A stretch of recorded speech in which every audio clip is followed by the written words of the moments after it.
मनीष और सुषमा बहुत खुश हुए जब उनके घर बेटी पैदा हुई। उन्होंने सारे गांव को दावत पे बुलाया। मनीष एक दर्जी था जो गांव में बहुत ही मशहूर था। अरे मनीष, मुझे अपने साले की शादी में जाना है। मेरे लिए एकदम अच्छा सा सूट सिला दो, क्यों नहीं सेठ जी? मनीष के काम से सारे गांव वाले खुश थे। मनीष की पत्नी सुषमा भी उसका हाथ बटाया करती थी और ज्यादातर औरतों के कपड़े सुषमा ही सिलाया करती थी। दोनों की जिंदगी बहुत खुशहाल थी, लेकिन अचानक एक दिन मनीष का ट्रक से एक्सीडेंट हो गया और वो वही चल बसा। सुषमा अब अकेली रह गई थी। सुषमा ने कपड़े सिलने का काम जारी रखा, जिससे उसका घर चल रहा था। अब वो सिर्फ औरतों के ही कपड़े सिल रही थी, जिससे मुश्किल से उनका गुजारा होता था। इस बात को 12 साल बीत चुके थे और सुषमा अभी भी सिलाई का काम ही करती थी।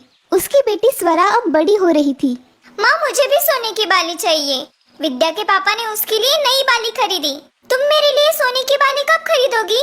स्वरा, तुम तो जानती हो कि मैं बड़ी मुश्किल से तुम्हारे स्कूल का खर्चा जोड़ती हूँ। अब तुम ही बताओ, मैं तुम्हें सोने की बाली कैसे खरीद के दूँ? स्वरा माँ से रूठकर रोया करती थी। कुछ दिनों बाद एक बार फिर स्वरा घर मुंह फुला के आई। क्या हुआ स्वरा?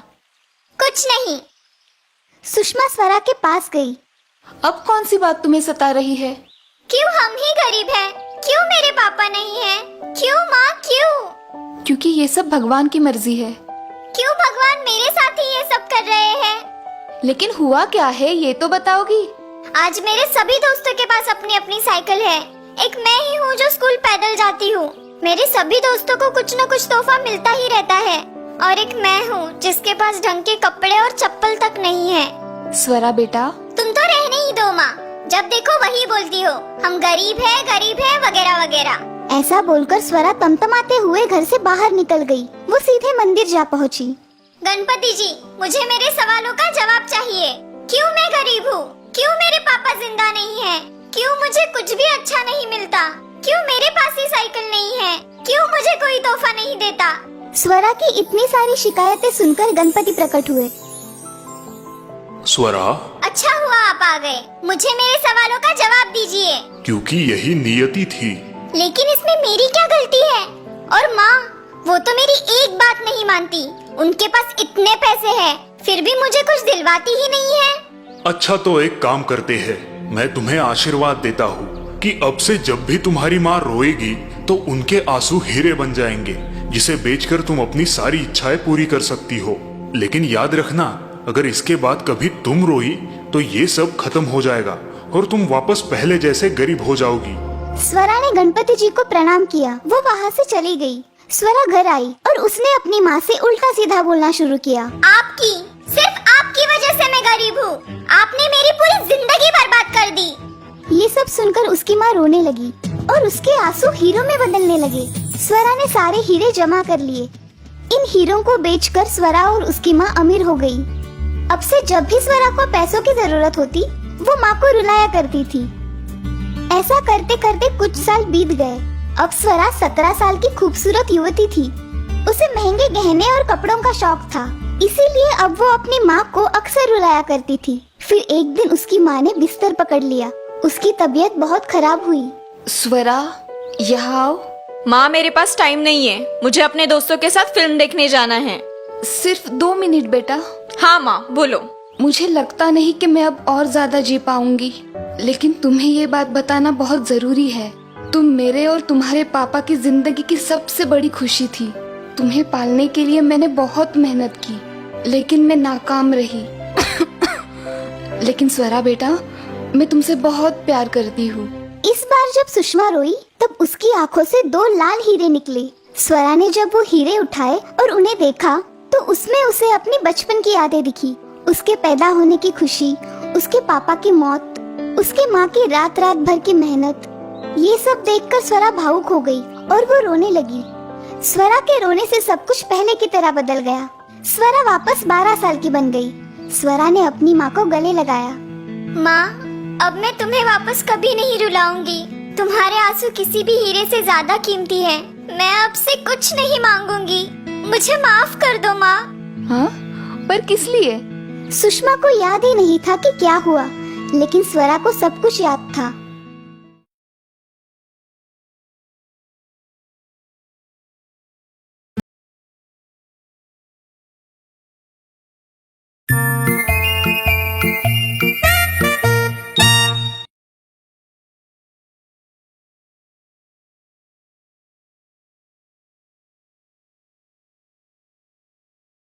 कुछ दिन पहले की बात है। अरविंद ने अभी अभी अपनी टीचर्स ट्रेनिंग पूरी की थी और शहर की स्कूल्स में जॉब के लिए अप्लाई कर रहा था, लेकिन वक्त बर्बाद ना हो इसलिए उसने घर पर ही ट्यूशंस लेना शुरू किया। अरविंद सर, बबलू दिमागी कमजोर है और उसकी मैथ्स भी बहुत कच्ची है। प्लीज उस पर जरा स्पेशल ध्यान दीजिए। जी, आप टेंशन मत लीजिए। ये खुशी की बात अपने स्कूल टीचर से शेयर करने अरविंद पाठक सर के घर आता है। बहुत बहुत बधाई अरविंद। हर बड़े काम की शुरुआत छोटे काम से ही होती है। खूब मन लगा के पढ़ाना। जी सर, मैं पूरी लगन के साथ काम करूंगा और आप ही के जैसे एक आदर्श टीचर होने की कोशिश करूंगा। आदर्श और बच्चों के फेवरेट, और इसलिए तुम्हें एक गुण बहुत काम आएगा। वो कौन सा सर? पेशेंस, यानी कि धीरज। तुम्हें तुम्हारे स्टूडेंट के साथ हमेशा धीरज से काम लेना होगा। सिक्के के दूसरे बाजू को बिना समझे कोई निष्कर्ष मत निकालना। अरविंद ने पाठक सर की बात अपने दिमाग में फिट कर ली। अरविंद बबलू को मन लगा के पढ़ाता था।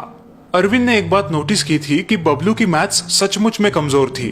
वो उसे सिखाने के लिए सिंपल टेक्निक्स यूज करता था। एक दिन अरविंद ने बबलू को एक सिंपल सा सवाल पूछा। बबलू, अब सवाल ध्यान से सुनना और सोच के आंसर देना। अगर मैंने तुम्हें 3 ऑरेंजेस दिए और उसमें से एक वापस ले लिया तो अब तुम्हारे पास कितने ऑरेंजेस बचे? 3 सर। नहीं, फिर से सोचो। सर 3 ऑरेंजेस ही होंगे मेरे पास। नहीं बबलू, 2 ही बचेंगे।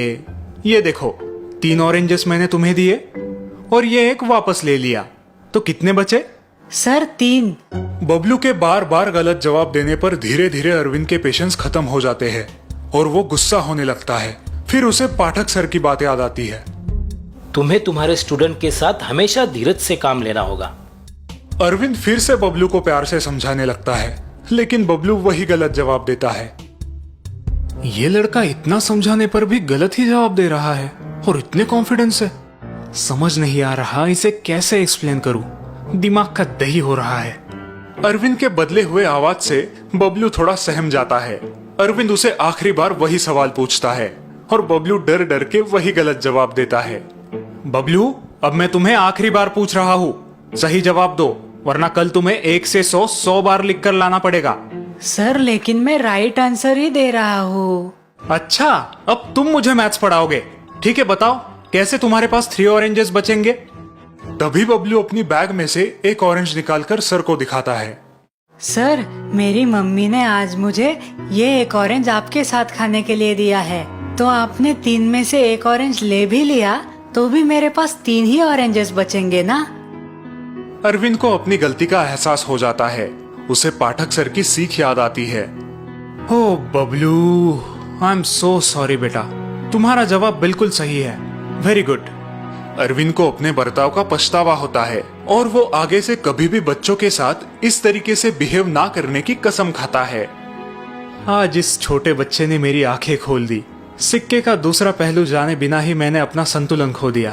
अब कभी भी ऐसी गलती नहीं करूंगा।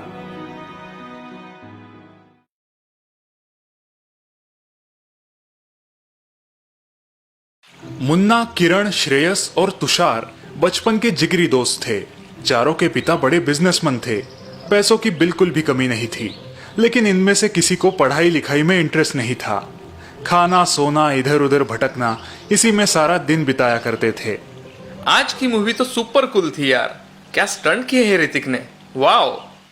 हाँ, मैं भी सोच रहा हूँ पापा को पटा के एक फिल्म प्रोड्यूस कर दूं। पहले एक्टिंग तो सीख ले बेटा, फिर हीरो बनना। एक्टिंग की क्या जरूरत है, डांस तो ऋतिक से भी अच्छा करता हूँ ना।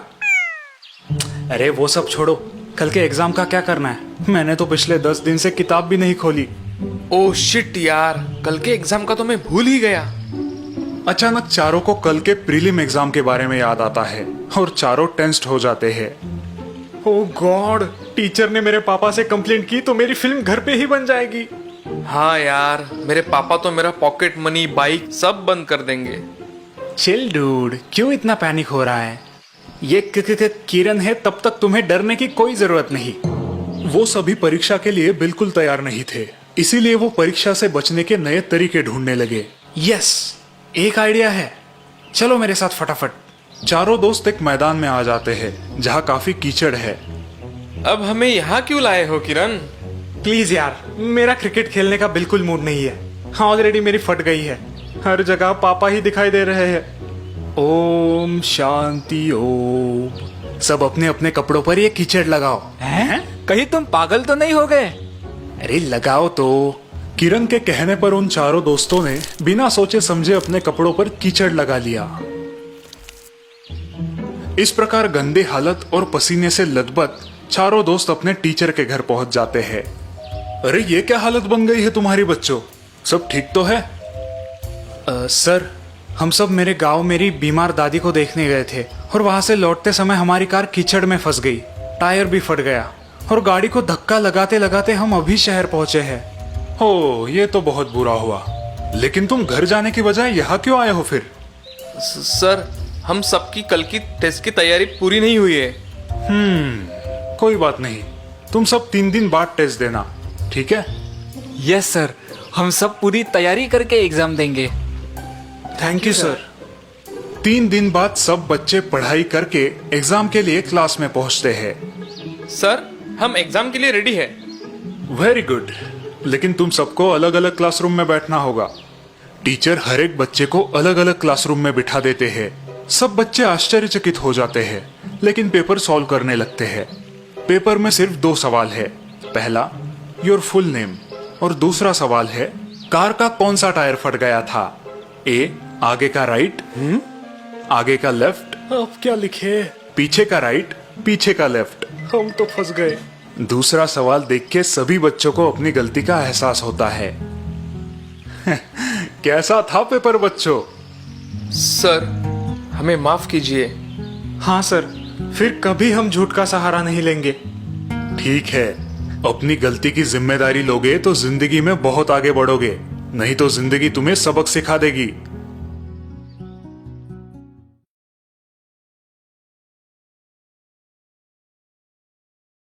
एक गांव में मुंगेरी लाल अपने बेटे संजय के साथ रहता था। मुंगेरी लाल गरीबी की वजह से ज्यादा पढ़ लिख नहीं पाया था, लेकिन उसने अपने इकलौते बेटे संजय को अच्छी तालीम दी थी। बेटा, तुम पढ़ो लिखो, बहुत बड़े आदमी बनो, यही मेरी इच्छा है। गांव में मुंगेरी लाल की आम की छोटी बाग थी और उसी पे उसका उदर निर्वाह चलता था। बेटा, आज हमारे साथ बाग में चलो, आज बहुत काम है। क्या बाबा, मैंने कहा ना मुझे नहीं अच्छा लगता बाग में काम करना, इसीलिए आपने मुझे इतना पढ़ाया है क्या? लेकिन बेटा, ये तो हमारी अपनी बाग है, तो फिर काम करने में क्यों झिझकते हो? बाबा प्लीज, अब लेक्चर मत देना। मेरे दोस्त नुक्कड़ पे वेट कर रहे हैं और वैसे भी मुझे बड़ा बिजनेस करना है, ऐसे फालतू काम मुझे नहीं करने। मुंगेरी लाल को लगता था कि संजय को इसी आम के घरेलू व्यवसाय को बड़ा करना चाहिए, लेकिन संजय सिवाय बड़े बड़े सपने देखने के कुछ काम नहीं करता था। दिन भर गांव में दोस्तों के साथ मटर गश्ती करना, नुक्कड़ पे अड्डा जमा के वक्त बर्बाद करना, बड़े बड़े डिंगे हाँकना, यही उसका रूटीन बन गया था। आ गए रामगढ़ के बिजनेस टाइकून। टाटा बिरला के बाद हमारे संजय जी का ही नाम लिया जाएगा भाई। हाँ, वो तो है भाई लोग, इसीलिए बड़े बड़े सपने देखता हूँ यार, वो भी डे एंड नाइट। देखना तुम, एक दिन इसी गांव में आसमान छूती बड़ी हवेली होगी मेरी। संजय के गैर जिम्मेदार बर्ताव के कारण मुंगेरी लाल परेशान थे। 1000 बार समझाने के बाद भी संजय पर कोई असर नहीं हुआ था। काश आज संजय की माँ जिंदा होती, पता नहीं कब अपनी जिम्मेदारी समझेगा ये लड़का। इतने में मुंगेरी लाल के चचेरे भाई हरिमल घर आते हैं। उन्हें देखकर मुंगेरी लाल बेहद खुश होते हैं। कैसे हो छोटे, कितने साल बाद मिल रहा हूँ, चेहरा क्यों उतरा है तुम्हारा? कुछ नहीं भैया, ऐसे ही थोड़ी संजय की चिंता हो रही थी। मुंगेरी लाल से हरिलाल को संजय के गैर जिम्मेदार बर्ताव के बारे में पता चलता है और साथ ही साथ ये भी पता चलता है कि संजय को आम रस बहुत ही ज्यादा पसंद है। बस हरिलाल के दिमाग में संजय को सबक सिखाने की एक कल्पना आती है। संजय बेटा, आज दोपहर को जल्दी घर आना। क्यों चाचा जी, मुझे दोस्तों के साथ फिल्म देखने जाना है।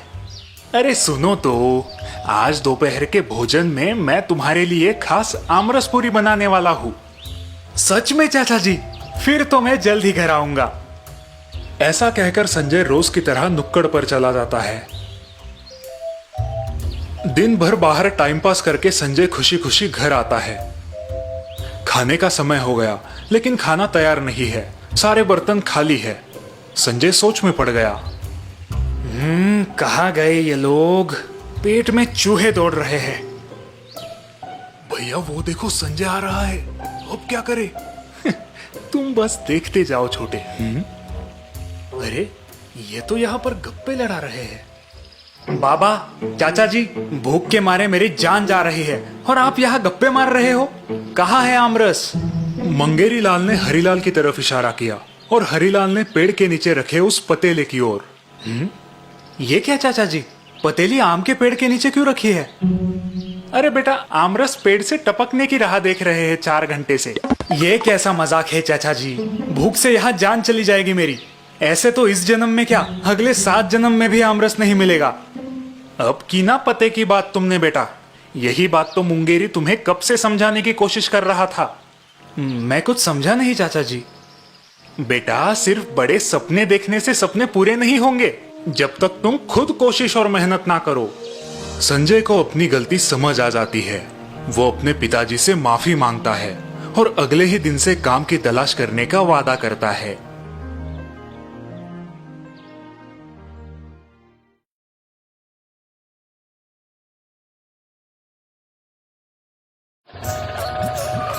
अरे अरे अरे, ये सब क्या लगा रखा है? हटो सामने से, दिख नहीं रहा? पप्पू पांडे आए हैं। वैसे ये पप्पू पांडे कौन है? हम हैं, और कौन? अब ज्यादा बत्तीसी मत दिखाओ, सामने से हट जाओ। हमारे कस्टमर को लेट हो रहा है। पप्पू पांडे हर जगह अपनी ढूस जमाने में ही उलझा रहता था। गांव के नुक्कड़ पर उसका अड्डा था, जहां वो बड़ी बड़ी डोंगे हाला करता था।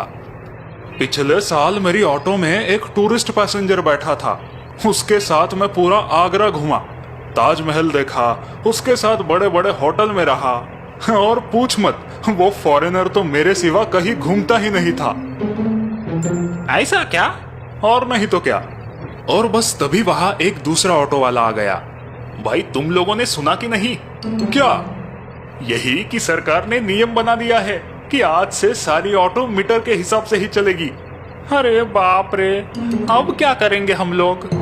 वही जो अब तक करते आ रहे हैं। मतलब? देखते जाओ।